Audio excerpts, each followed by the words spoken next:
El siguiente programa de opinión contiene elementos de lenguaje, salud, sexo y violencia que pueden ser escuchados por niños, niñas y adolescentes sin supervisión de sus madres, padres, representantes o responsables. A partir de este momento, estamos contigo. Contigo unidos. Contigo y tus problemas.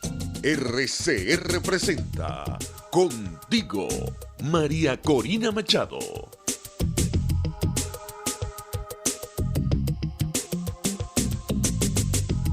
Hola, feliz martes.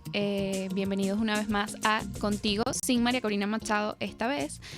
María Corina está en una gira espectacular por Guárico y Apure. Y bueno, los invitamos a seguirla a través de sus redes sociales y de Vente Venezuela en todo este recorrido que está haciendo por el llano. En la dirección general de la estación, Jaime Nestares; en la gerencia de producción, Wilitza Arcaya; en la producción, Catherine Manzano, Justo Navarro y María Alexandra Nogales; en el control, César Arteaga; y la música, Euler Guillén. Los invitamos a mantenerse en contacto con nosotros a través de la mensajería Dilo 3456, los teléfonos 0212-482-9750 y a través del Twitter y Periscope de @RCR750. Y por supuesto a través de la página web rcr.tv.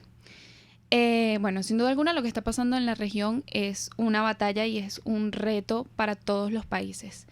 Y para hablar de eso vamos a tener hoy a unos invitados muy especiales que nos van a contar un poco sobre lo que está sucediendo, y vamos a tener una invitada que nos va a hablar del tema de Argentina, de las elecciones que acaban de suceder allá, y un diputado de Uruguay que también nos va a hablar de la oportunidad que puede tener la región en la segunda vuelta que se va a dar en Uruguay.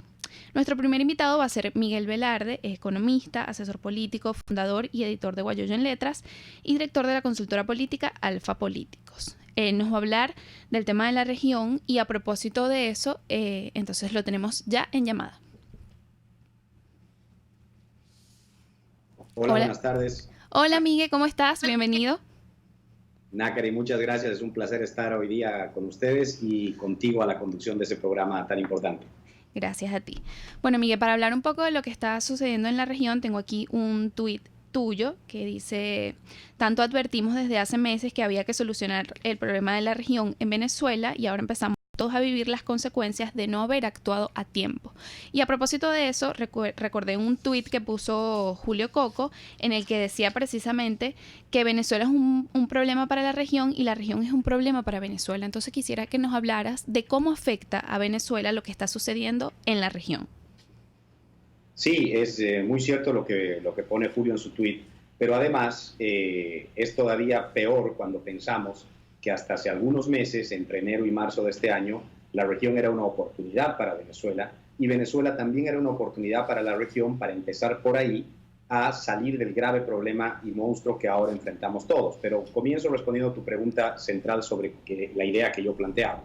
La realidad es que desde hace tiempo nosotros venimos insistiendo de que es un error que los países vean los problemas y las amenazas que enfrentan como si fueran algo solamente local, como que Piñera enfrenta en Chile un problema local en las protestas, como que los demócratas en Bolivia enfrentan un problema local cuando Evo Morales se quiere robar la elección, o como que Argentina, Ecuador, Colombia, Perú y bueno, interminables otros países ahora en la región enfrentan sus problemas con características solamente en su territorio. Eso es falso.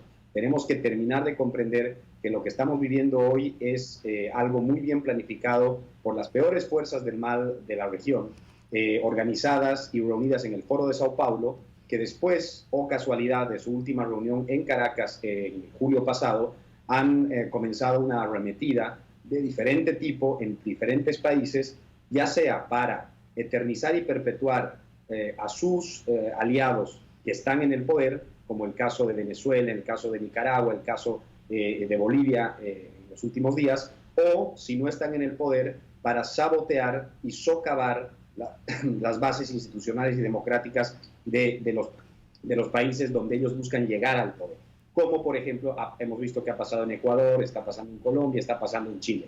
Entonces, ¿qué es lo que pasa? Nosotros tenemos que entender que es como ellos han sido capaces de coordinar sus esfuerzos y reunirse en un grupo alineado para sus intenciones, nosotros tenemos que hacer lo mismo en la región para evitar y frenar que ellos logren sus objetivos y sobre todo preservar la democracia y la libertad, que es lo que nosotros al final anhelamos. Así es, y bueno, allí tenemos la declaración de María Corina donde ella llamaba que se hiciera una cumbre presidencial urgente, precisamente para que se reúnan los líderes democráticos de la región y actuar para enfrentar lo que está sucediendo. Pero a propósito de eso, yo quiero hacerte un planteamiento que bueno, es algo que yo considero y quiero saber qué piensas tú, que es que en el momento en que la derecha, por decirlo así, o las democracias de Latinoamérica empezamos a celebrar un momento donde habíamos sacado a la izquierda, donde se había acabado la izquierda en varios países con la victoria de Bolsonaro en Brasil, con la victoria de Macri en Argentina, con Piñera en Chile, para mí perdimos una oportunidad porque lo que hicimos fue celebrar y la izquierda se organizó. O sea, ellos lo que hicieron fue organizarse y actuar. Y yo creo que a nosotros nos falta eso y es justo lo que tú dices, organizarnos y enfrentar lo que está sucediendo. Totalmente de acuerdo, pero además, mientras se celebraba de nuevo localmente en algunos países donde se había logrado avanzar y dar un paso hacia adelante, como Argentina, Chile y algunos otros, parece que descuidamos esos otros países donde todavía no era posible y hasta hoy no ha sido posible lograr ese cambio, entre ellos Venezuela el más importante.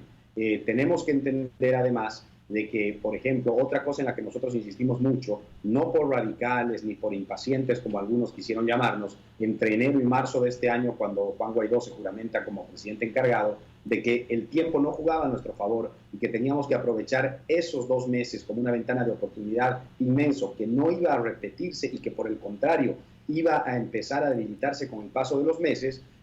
Ahora el tiempo lamentablemente nos da la razón, porque una de las fortalezas más grandes que se tenía en Venezuela en ese momento era el apoyo casi completo de toda la región para lograr el cambio político en Venezuela, y ahora hemos perdido aliados en estos últimos meses muy importantes, como México, por ejemplo. Cada uno de los países tiene ya sus propios problemas y acabamos de perder otro aliado realmente importante dentro del Grupo de Lima, como la Argentina. Eso quiere decir que no solamente es un cambio del mapa geopolítico regional que no ayuda, sino que en todo caso va a entorpecer y obstaculizar mucho más la lucha por recuperar la libertad en Venezuela, porque los que llegan al poder, Nacari, no solamente son gente que ya no es aliada, sino que además es aliada del régimen chavista que todavía hoy ostenta el poder allá. Así es, y bueno, ahí vimos la celebración de Maduro con las elecciones en Argentina. Pero a propósito de eso, yo quisiera que pensáramos qué es lo que están haciendo mal los gobiernos de derecha, por decirlo así de alguna forma, en los países que están en este momento para que estén sucediendo estas protestas, o en Argentina, el caso argentino, que salgan por votos. ¿Qué crees que están haciendo mal?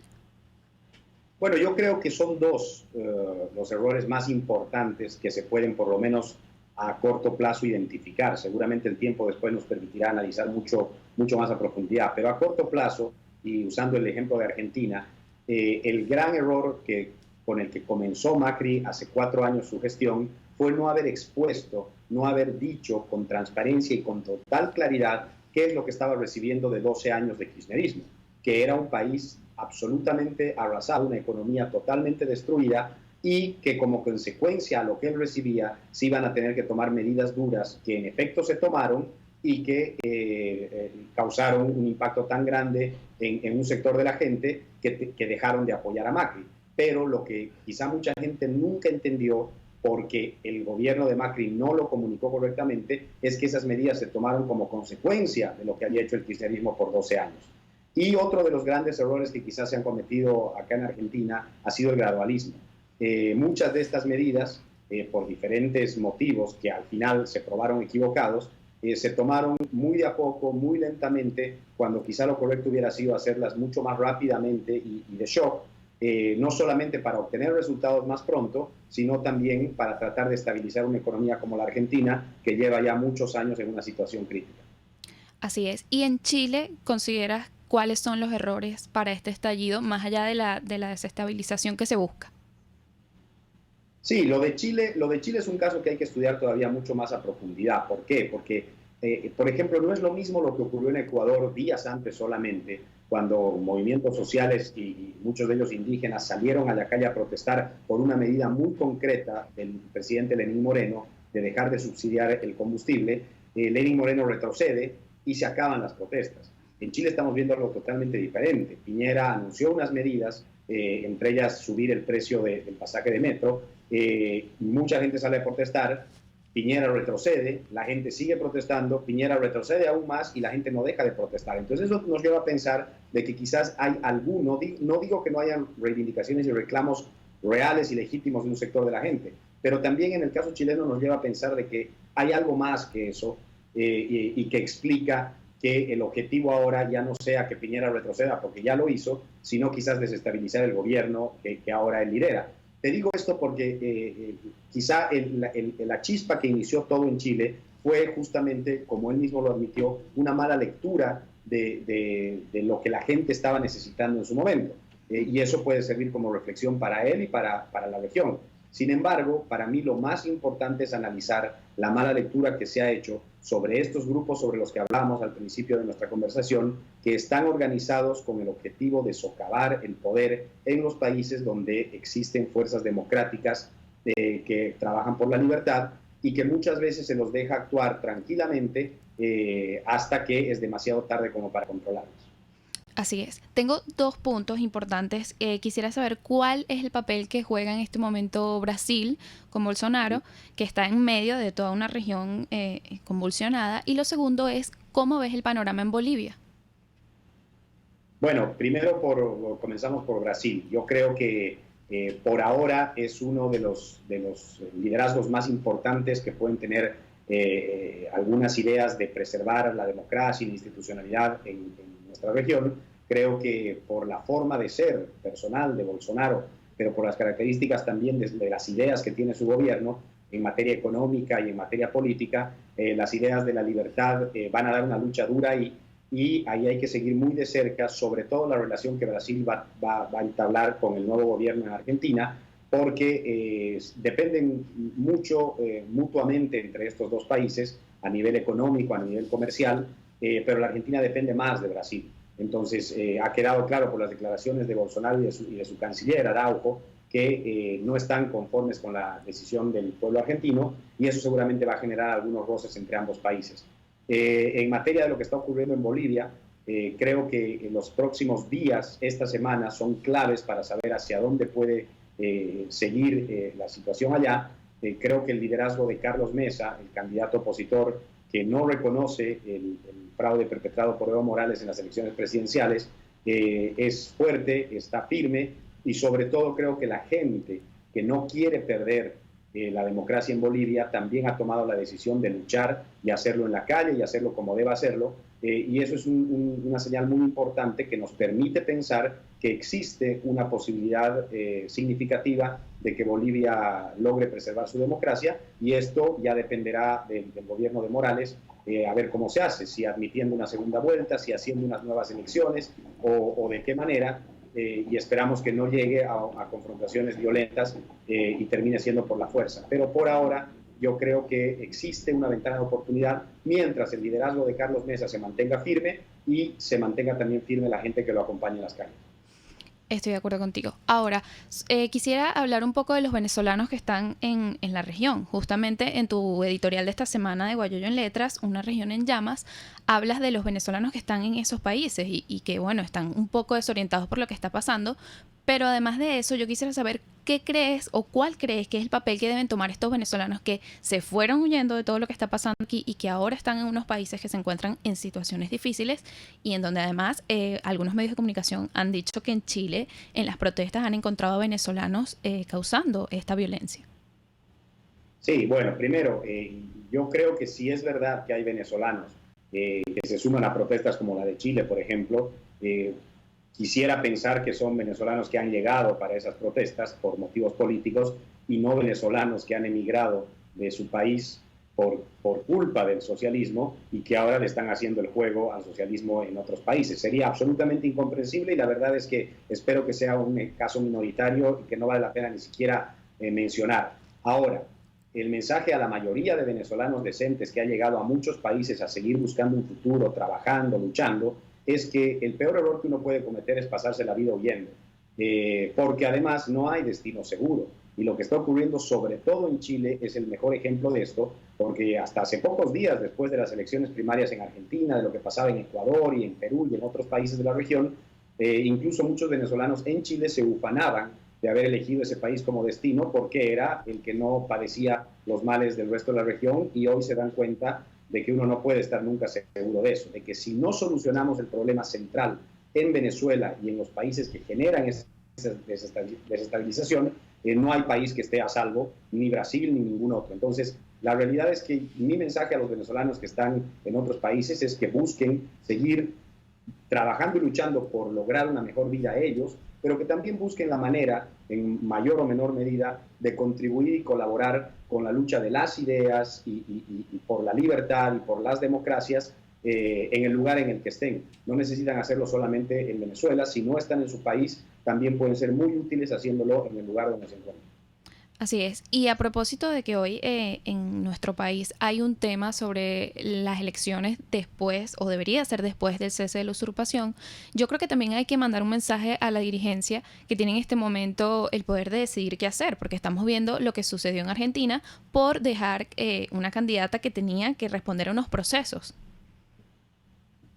Sí, que quizás ahora me llevas a un punto del tercer error de Macri cuando hablábamos de los errores que cometió en el gobierno, que fue quizá dentro de su estrategia de polarización, que según ellos le iba a permitir la reelección en 4 años, dejar a Cristina libre, sin responder a la justicia e incluso como candidata, aprender de esa lección también. Pero más allá de los cálculos de estrategia política, yo creo que cuando en Venezuela se logre finalmente el cese de la usurpación y se dé una transición, si esa transición no está acompañada y caracterizada por una justicia libre, imparcial y justa, no va a ser una transición en serio. Y hemos visto ya no solamente en Argentina, sino en otros ejemplos como Nicaragua, con el sandinismo y con Ortega a la cabeza, por ejemplo, de que estos proyectos, incluso saliendo del poder, muchas veces no terminan de salir y vuelven mucho más fuertes, mucho más radicales, y se dificulta mucho más sacarlos después de un tiempo.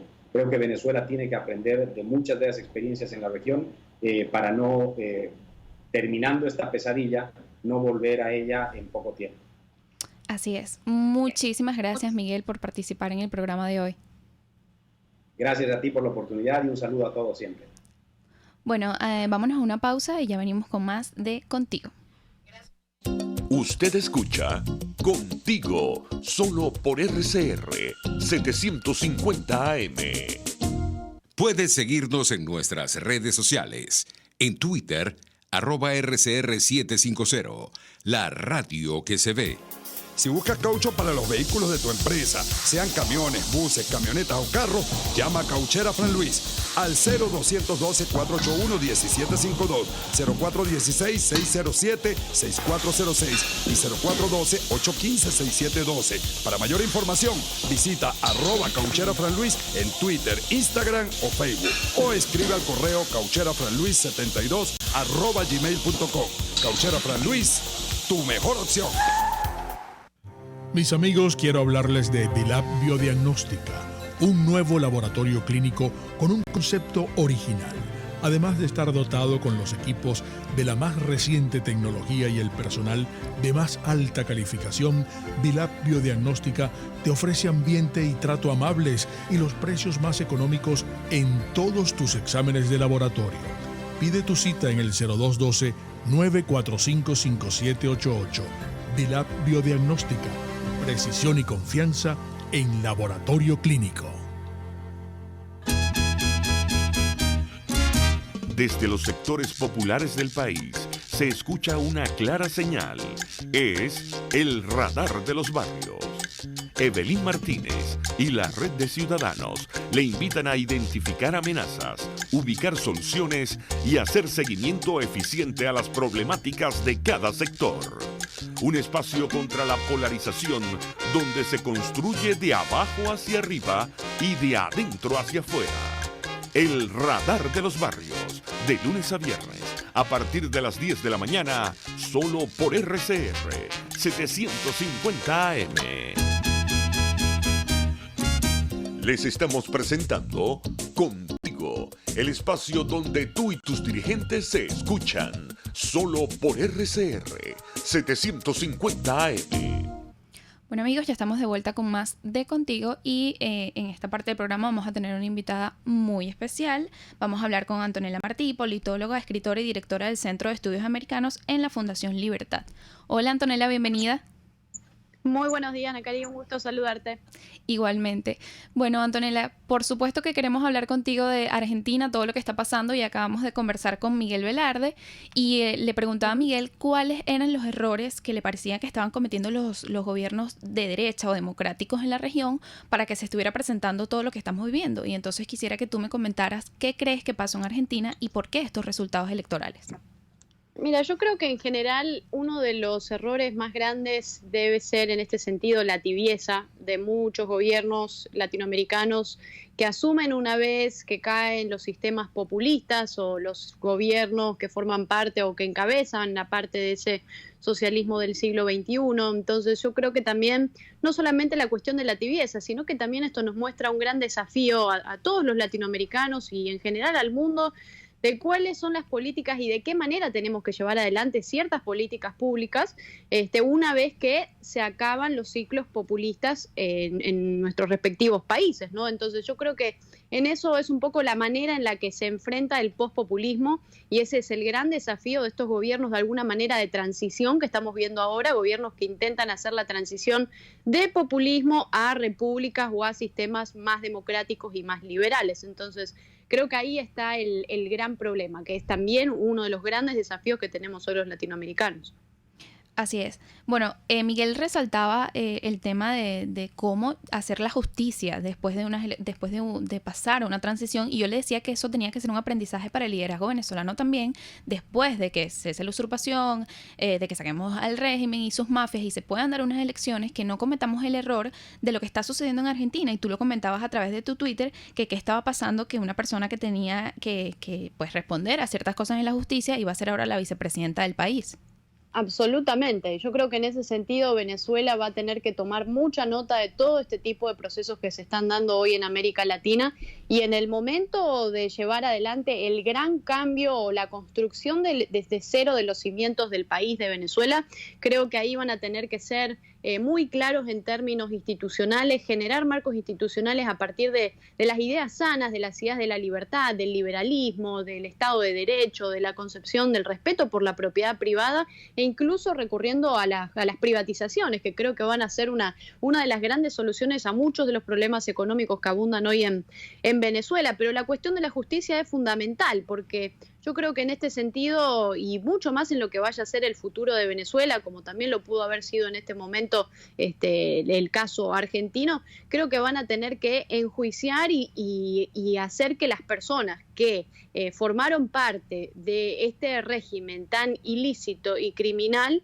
vayan a ser juzgadas y que paguen por todos los crímenes de lesa humanidad que cometieron y los atropellos y violaciones a los derechos humanos que cometieron durante tanto tiempo, aniquilando la democracia. Entonces, uno tiene que hacer, obviamente, a partir de un Estado de Derecho, con una Constitución Nacional que se enmarque en estas ideas de respeto por los pilares fundamentales, ¿no?, de toda sociedad libre, que esas personas se juzguen, sean juzgadas y paguen por los crímenes que tienen que pagar y no estén libres participando en la política y jugando a la democracia, porque de alguna manera u otra esas personas fueron las principales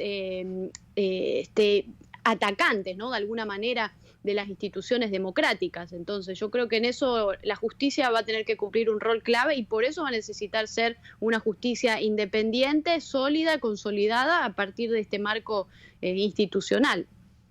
Así es, entonces sin duda es un error que estamos viendo en Argentina y que tenemos que cuidarnos y aprender para no repetirlo.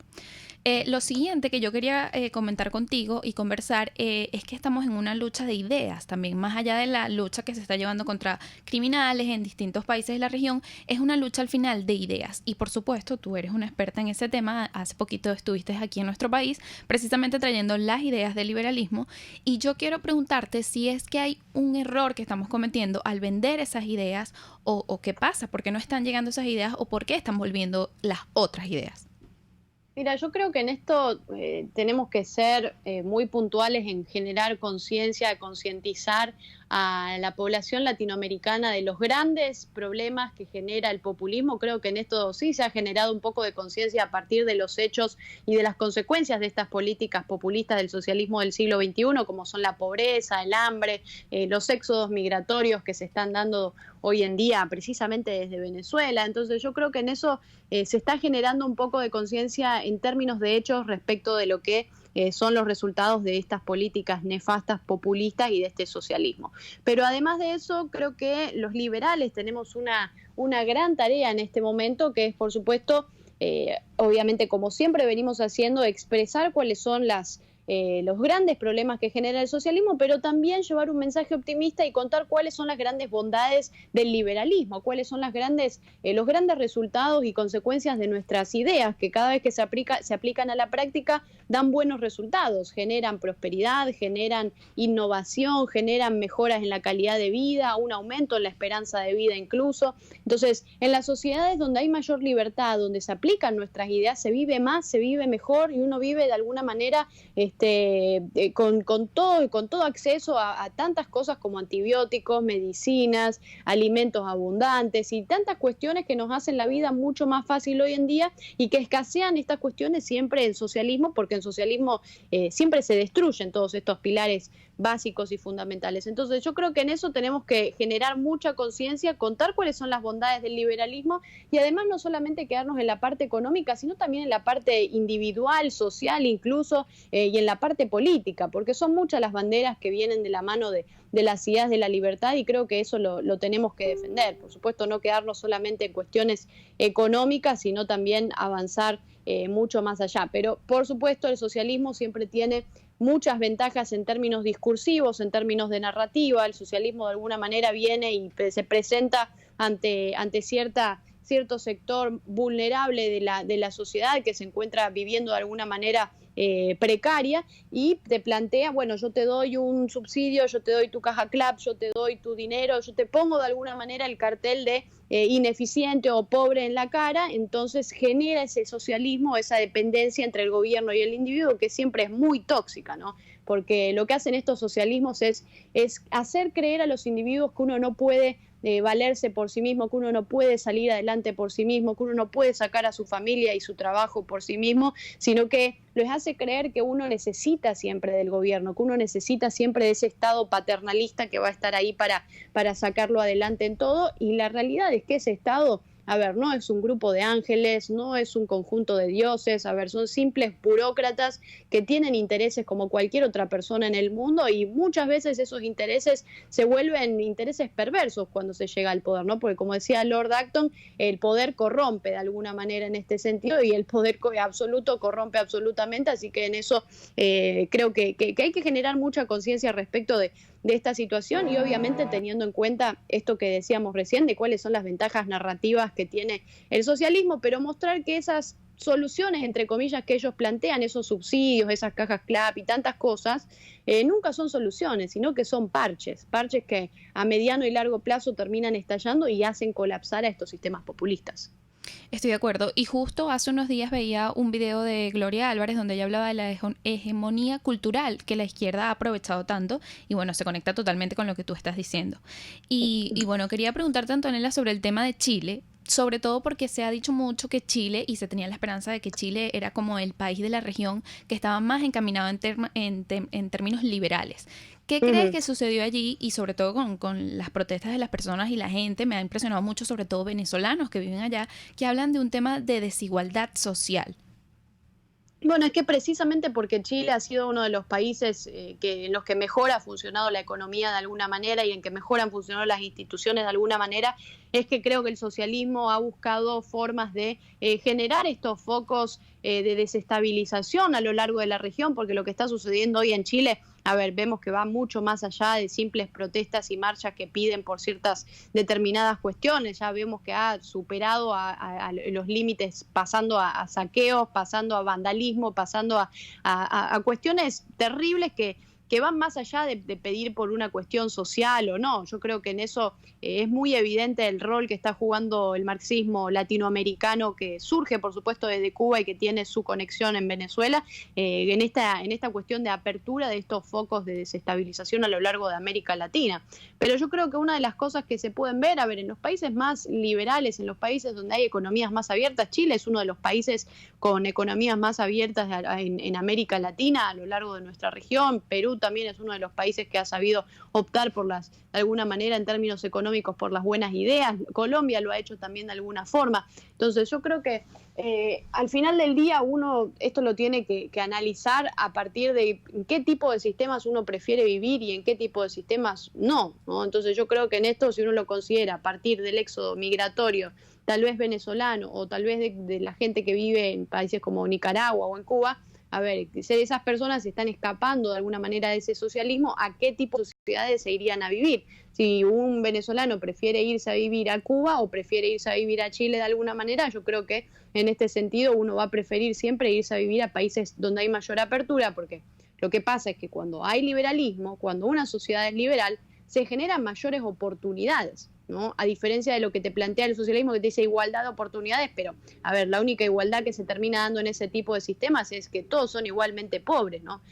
A diferencia de los sistemas capitalistas, donde la gente, o sea, incluso las clases más bajas, tienen cada vez más posibilidad de generar y de abrir una empresa y de ahorrar incluso más, porque además tenés monedas más sólidas, monedas más consolidadas, economías más fuertes, con reglas de juego más claras. Entonces, yo creo que es una cuestión ya no tanto de desigualdad, sino más bien de movilidad social, ¿no? Que uno pueda además poder salir adelante y superarse gracias a las buenas ideas y a las buenas políticas públicas.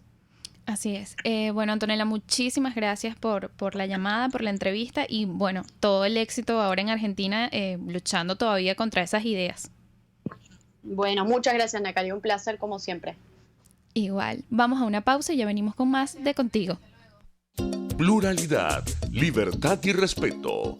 Estás escuchando Contigo, solo por RCR 750 AM. Puedes seguir nuestra programación a través de rcr.tv, la radio que se ve. Nelson Mandela. El valiente no es el que siente miedo, sino el que vence ese temor.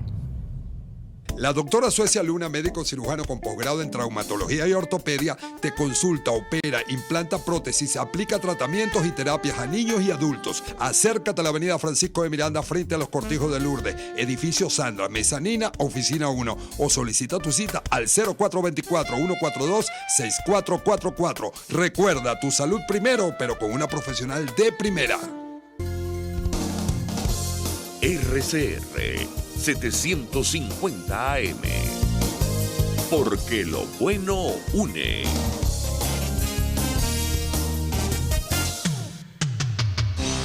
Antes de empezar el día, entérese de lo que acontece en el país junto a Pedro García Otero en Titulares de la Mañana. De lunes a viernes a las 6:30 de la mañana.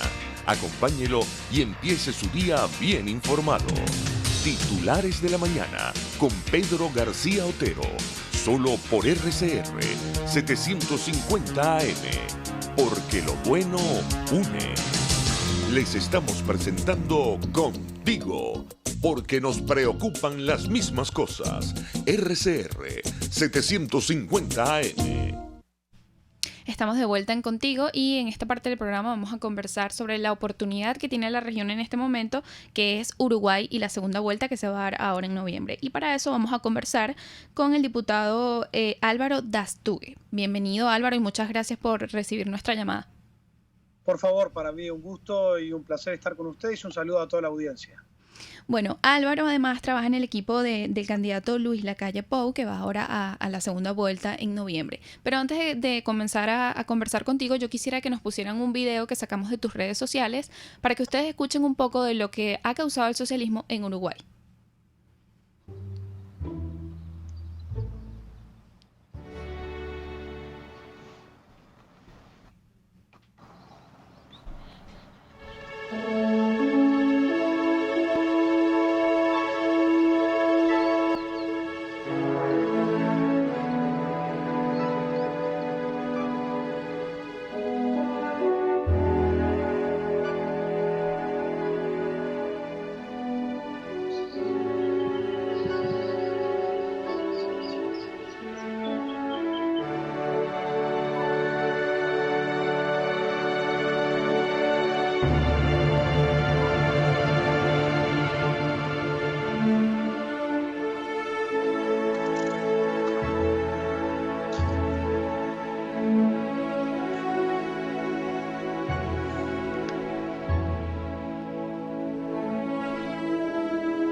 Bueno, Álvaro, ahora sí vamos a conversar un poquito sobre lo que está sucediendo en Uruguay y cómo se preparan para esta segunda vuelta que viene ahora en noviembre. Bueno, muy bien, estamos con muchas certezas y convicciones que el Uruguay requiere y clama por una alternancia en el poder. Creemos que estos últimos 10 años del gobierno del Frente Amplio han sido muy malos en todas las áreas del país, en el área económica, en el área social, en el área educativa. Por eso, este último domingo, 27 de octubre, la población se mostró contraria a la continuidad del Frente Amplio en el gobierno. Más de un 54% de la población, de los ciudadanos, de los electores, no votaron al gobierno actual. Por lo tanto, estamos creyendo que el 24 de noviembre el Partido Nacional, que encabezará un gobierno de coalición con el Partido Colorado, con el Partido Cabildo Abierto, con el Partido Independiente y otros partidos más chicos, él será electo presidente, Luis Lacalle Pou. Así es, estuve leyendo en medios que eso precisamente lo que tú comentabas, que hicieron toda una alianza entre los otros partidos que estaban pues también postulados a las elecciones. ¿Cómo se llegó a ese consenso? ¿Qué tienen en común estos partidos? Bien, el gran problema es cómo ha gobernado el Frente Amplio en estos últimos 15 años. Ha gobernado con mayoría parlamentaria en los últimos 15 años, ha gobernado sin acuerdos de ninguna clase, ha gobernado sin consenso, ha gobernado con los oídos tapados, con una mayoría parlamentaria que lo único que han, por disciplina partidaria y por mandato del Ejecutivo, han votado aún en contra de leyes, aún en contra de sus propias convicciones. Por lo tanto, no han generado con el resto de los partidos ni cercanía, ni acuerdos programáticos, ni nada. Por lo tanto, en cambio, la oposición, en este caso que está conformada por 5 o 6 partidos, 3 grandes y otros más pequeños, han estado coordinando durante este último periodo parlamentario las votaciones, los proyectos de leyes. Entonces, claro, hoy es mucho más fácil que la oposición esté unida, dado a que el Frente Amplio ha sido muy soberbio en su forma de gobernar, así que, por ende, y ha sido muy fácil ponernos de acuerdo con el resto de la oposición para que hoy estemos trabajando todos juntos para sacar a la izquierda de nuestra nación, porque las cosas están muy mal. Qué maravilla que pudieron ponerse de acuerdo de esa forma. Pero ahora, durante el programa hemos estado hablando de que Uruguay puede representar para la región una esperanza en medio de lo que está sucediendo y en medio de lo que acaba de suceder, por ejemplo, en Argentina, que pues no ganó Macri. ¿Cómo crees que van a afrontar esta responsabilidad con la región de ganar, y esperamos que sí, esta segunda vuelta? Nosotros somos muy claros y nuestro partido desde el principio denunció la dictadura que está ocurriendo en Venezuela. De hecho, hoy salió una noticia de nuestro candidato a presidente, Luis Lacalle Pou, y dijo que lo primero que va a hacer cuando sea presidente, el 1 de marzo cuando asuma, es afirmar y declarar con total énfasis que en Venezuela ocurre una dictadura. Y nosotros creemos y entendemos la línea democrática de libertad que representamos. Por lo tanto, no nos va a temblar el pulso para denunciar la dictadura ni las cosas que se hacen mal en la región. Si bien somos un país chico y necesitamos negociación y relación con los países que están alrededor a los nuestros, pero estamos creyendo que nos va a ir muy bien en ese sentido. Por lo tanto, no nos va a temblar el pulso en condenar las dictaduras. Y en medio de esta preparación que tienen para la segunda vuelta, ¿cuáles crees que son sus retos para lograr el resultado esperado? Perdón, lo último, la pregunta no escuché. ¿Cuáles consideras que son los retos que tienen ahora como partido y bueno, como alianza con el resto de partidos para lograr los resultados en la segunda vuelta? Bien, lo que nosotros, si bien ya todos los líderes de los partidos de la oposición en el mismo momento de conocer los datos de las elecciones del pasado domingo, ya todos se pronunciaron a favor de la candidatura de Lacalle Pou. Todos se pronunciaron. Lo que tenemos que hacer ahora como legisladores y como líderes de grupos políticos es ir a buscar a los electores, o sea, a los electores de esos partidos, de la oposición, que sus líderes ya los direccionaron. Pero bueno, una cosa es que los líderes los direccionen y otra cosa es que todos esos electores de esos partidos nos voten a nosotros. Así que el gran desafío que tenemos de aquí hasta el 24 de noviembre es terminar de convencer a todos los electores de los partidos de la oposición a que este es el proyecto de cambio a que esta es la alternancia del poder del Frente Amplio y que esta es la oportunidad que tenemos los uruguayos de vivir mejor y mirar hacia adelante con un futuro con más libertad, con más igualdad, con más oportunidades. Sabes que nuestro país en los últimos 10 años ha casi más que triplicado la deuda externa, ha habido un asistencialismo social muy fuerte, la educación está en sus peores niveles en la historia de nuestro país, la salud también está muy complicada, por lo tanto necesitamos una alternancia y esa alternancia la representa un gobierno de coalición encabezado por el Partido Nacional. Muy bien. ¿Y cuáles son las propuestas de fondo para los uruguayos que hacen desde su partido y bueno, desde la alianza? O sea, ¿qué van a hacer con la deuda? ¿Qué van a hacer con la inflación? ¿Qué van a hacer con el transporte, etcétera? En primera instancia, una de las principales propuestas es un shock de austeridad. ¿Qué es esto? Es parar y frenar el derroche de recursos que el Frente Amplio ha llevado adelante en estos últimos 10 años. Lo otro es que queremos también potenciar a las empresas, dar más mano de obra, darle al trabajador la oportunidad de que pueda salir de su casa a trabajar, por lo tanto potenciar la productividad nacional y la matriz productiva que tan castigada ha sido por el gobierno actual. Lamentablemente tenemos la tasa de desocupación muy alta, cerca de un 9% de desocupación, más de casi 70.000 uruguayos desocupados hoy. Por lo tanto, debemos bajar, y es una de nuestras propuestas, debemos bajar la carga tributaria, debemos incentivar la inversión, así eso genera mano de obra, trabajo, bajamos el desempleo, de esa forma también la inflación y el resto de las variables se van a ordenar y a mejorar. Eso en el tema económico. Y en el tema educativo tenemos que tener una transformación total. La génesis de la educación tiene que cambiar en nuestro país, porque tenemos los peores índices educativos en la historia de nuestra nación. Así que vamos a apostar muy fuerte a la educación, vamos a aportar muy fuerte a la generación de empleo y también vamos a aportar muy fuerte a las oportunidades para todos los uruguayos. Ahora, en el momento de tomar estas medidas, o sea, me causa una intriga porque creo que también es una pregunta que debemos hacernos al momento de que aquí el próximo gobierno tenga que tomar esas decisiones. ¿Cómo crees que van a tomar esas decisiones y esas medidas los ciudadanos? Lo digo porque ahora vemos, por ejemplo, en Chile que una medida causó, más allá de la desestabilización que se busca generar, causó un descontento. Sí, nosotros lo que vamos a hacer es cuidar el bolsillo de los ciudadanos. Vamos, y ya lo dijimos varias veces, que no vamos a subir ningún impuesto, que vamos a mantener, que no vamos a agregar impuestos a la población, ni aumentos en las facturas de los servicios del gobierno. Lo que sí vamos a hacer es vamos a cuidar el dinero de los uruguayos. Vamos a preocuparnos por el derroche que ha generado el Frente Amplio. Por lo tanto, creemos y entendemos que es lo que el Uruguay necesita y es lo que los ciudadanos necesitan.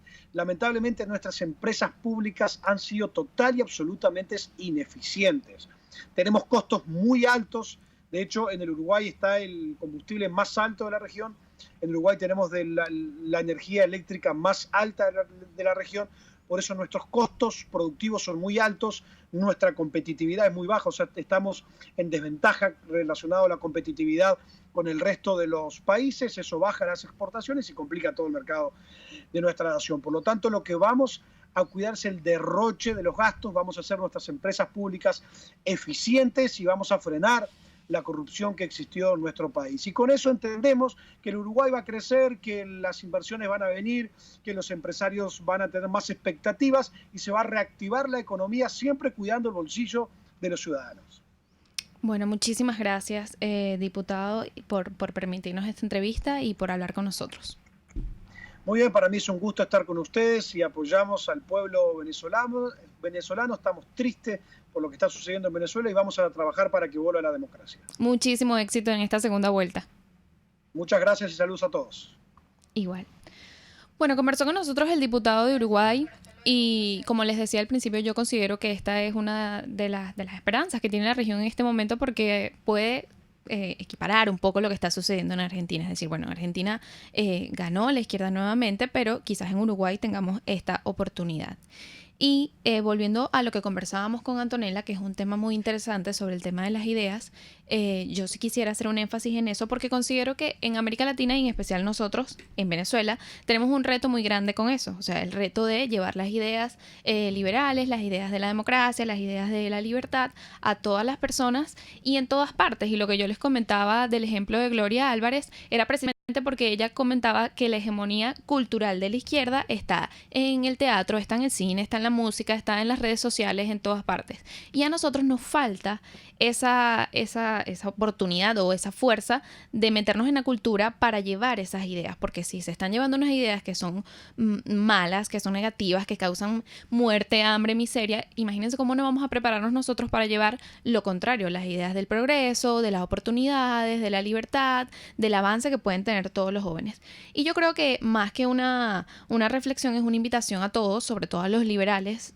a que armemos eso, a que así como se tiene que armar una coalición, como dice María Corina, una coalición internacional para liberar a Venezuela, también creo que tenemos que armar una coalición liberal para llevar las ideas a todas partes. Vamos a una pausa y ya volvemos con más de Contigo. Usted escucha Contigo, solo por RCR 750 AM. Sintonícenos a través de Periscope, @RCR750, la radio que se ve. Tu Cocada Express El Paraíso. Ven a disfrutar. Un producto 100% natural. Agua de coco, helados, pulpa, aceite, riquísimos dulces para que te lo comas solo o acompañado de la mejor cocada de Caracas. Estamos al frente del Parque Naciones Unidas del Paraíso. Síguenos en @Tu Cocada Express. Tu Cocada Express El Paraíso, como tú la quieras. Si te gusta la buena mesa y quieres una comida especial, entonces acércate al restaurante Lon Lon, donde puedes disfrutar excelentes platos de carnes, sopas, pescados, mariscos, arroces, pastas, ensaladas, hamburguesas y mucho más. Todo en un excelente ambiente familiar con atención esmerada y capacidad máxima de 80 personas cómodamente. Acércate y compruébalo en la urbanización Santa Mónica, Avenida Teresa de la Parra, calle Rufino Blanco Fombona, pasando al centro comercial a la derecha. Bar Restaurante Lon Lon. Poquito, pero sabroso, Los temas de actualidad más relevantes son expuestos a la luz de La Linterna. Diego Bautista Urbaneja le invita a formar parte de este ameno espacio de charla y análisis con una buena taza de café y al son de buena música. La Linterna, de lunes a viernes, a partir de las 2 de la tarde, por RCR 750 AM. Les estamos presentando Contigo, el espacio donde tú y tus dirigentes se escuchan, solo por RCR 750 AM. Ya estamos de vuelta con más de Contigo y quisiera que escucháramos unas declaraciones que acaba de emitir el embajador Milos Alcalay, acompañado de Pedro Ruchurtu, el coordinador de formación de Vente Venezuela, sobre todo lo que está pasando en la región. El otro elemento, no quiero extenderme más, cuando hay un efecto desestabilizador que aprovecha estas circunstancias, genera los problemas que hemos tenido. Es decir, no es solamente, y basta con verlo, esto no es política ficción. Cuando uno ve, y nos hemos venido denunciando mucho desde esta misma casa, toda la estrategia definida por el Foro de San Paulo, escrito, eso no es una situación de imaginación, sino hay que desestabilizar a los gobiernos que están en el poder, hay que apuntalar a los miembros nuestros que están tipo Nicaragua, Venezuela, Bolivia, o Alberto Fernández, y al mismo tiempo hay que seguir desestabilizando países. Los próximos en línea son, sin lugar a dudas, Colombia y Brasil, además de la desestabilización, porque aquí de lo que se trata es la lucha por los sectores de democracia o el totalitarismo. Bueno, escuchábamos palabras del embajador Milos Alcalay precisamente sobre cómo debemos afrontar lo que está sucediendo en la región, porque como lo decía Antonella, no es nada más lo que está pasando en Argentina, y como nos contaba también Miguel Velarde, no es solo lo que está pasando en Chile, no es solo lo que está pasando en Ecuador, no es solo lo que está pasando en Perú, y muchísimo menos es solo lo que está pasando en Venezuela. Es un problema regional y nos afecta todo lo que sucede en esos países, y a esos países les afecta lo que está sucediendo en Venezuela. Y por eso debemos enfrentarlos unidos. A propósito de eso, les voy a leer un extracto del artículo de Miguel Velarde de esta semana, su editorial en Guayoyo Letras, que se llama Región en Llamas, una región en llamas. Y él nos cuenta que no podemos ser ingenuos y no reconocer que existen fuerzas poderosas detrás de las protestas que buscan generar inestabilidad y se aprovechan de las demandas de la gente con fines políticos.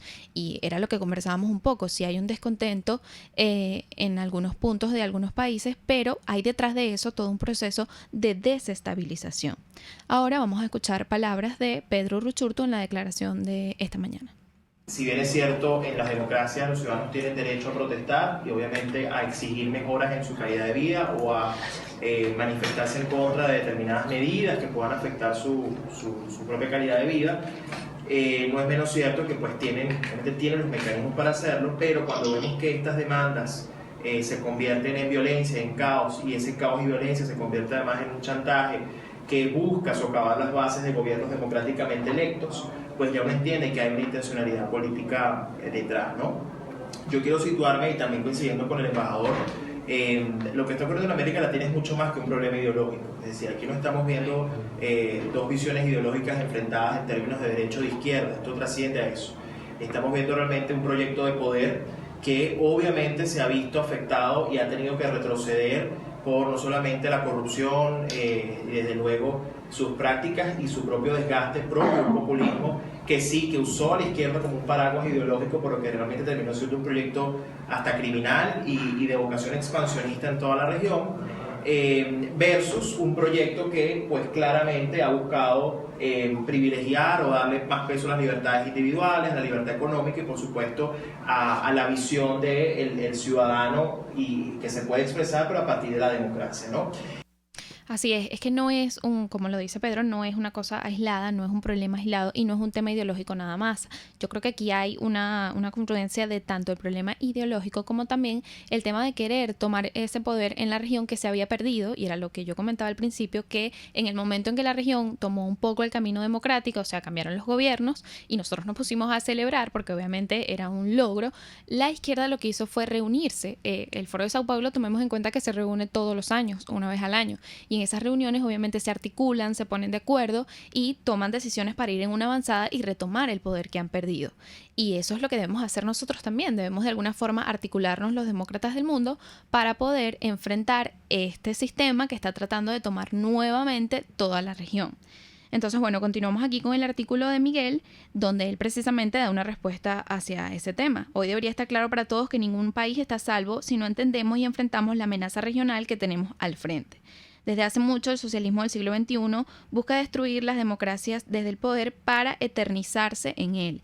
Y es un poco lo que nos estaba comentando el diputado de Uruguay, que el mismo partido tiene 10 años mandando allá y, bueno, un poco ha hecho un desastre con el país, como en Bolivia, o sabotearlas desde la oposición para llegar al poder, como en Colombia, Ecuador o Chile. Recordemos que este fin de semana también en Colombia estuvieron en un proceso electoral donde hubo un poco de movidas allí en los cargos y en las regiones. Se movió, hay una región, por ejemplo, que estuvo siempre, por decirlo así, estuvo siempre salvada de la izquierda y retomó el camino de la izquierda. Y entonces es lo que tenemos que darnos cuenta de qué errores estamos cometiendo, que los países están respondiendo y las sociedades están respondiendo y están tomando de nuevo el camino de la izquierda o esas ideas.